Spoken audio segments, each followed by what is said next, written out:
to any judge. I feel like they should consider us the kids. Like, yeah, they did the wrong thing, but they should consider that being locked up affects the family, affects the kids, affects the people around them. My mom, she made a mistake.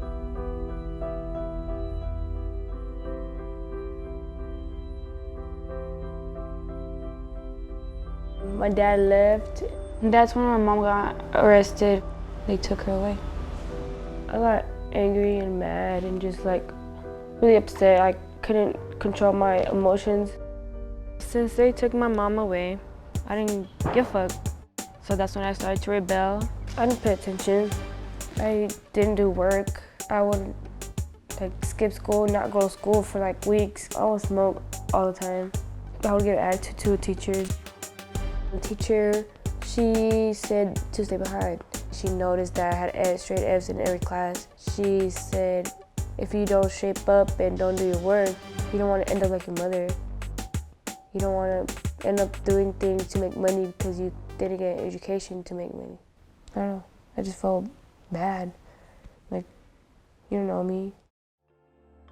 The children that I observed with parents that were incarcerated experienced a lot of emotional trauma. A lot of those kids had acting out behaviors.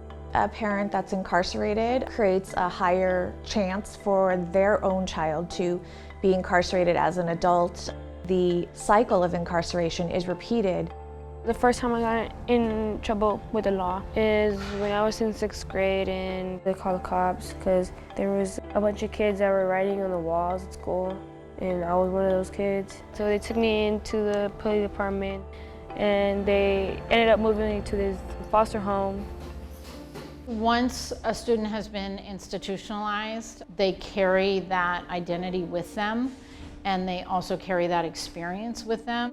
And I think that's a mentality that's really hard to shed because it becomes part of their identity. The second time I got arrested was when I got in a fine art school. I ended up moving to a group home and I'm still there. You imagine you have 6 teenage girls, ages 13 to 18, some of the most intense, like growing up moments in a girl's life. You're in the system, like you're at a residential facility. Even though we try as much as we can to make it home, they're not with their family. And all of those stresses on top of school and pressure to perform and reporting to their social worker, it's a lot. If I got in trouble now, I'll probably get locked up. If I get in trouble with the law, if I run away, if I get a therapy test, there's a great chance I could do 3 years in juvie.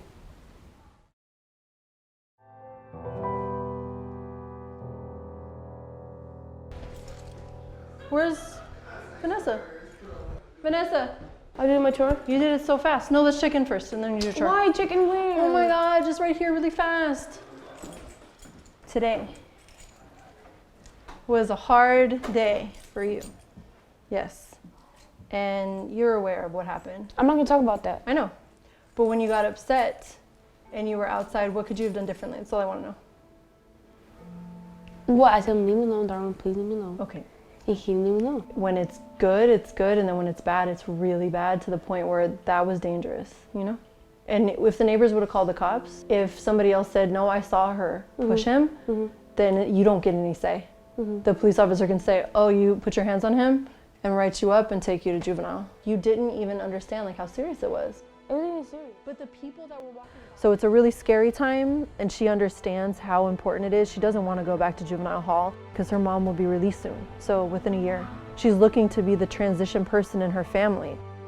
Trying to stay out of trouble until my mom comes out.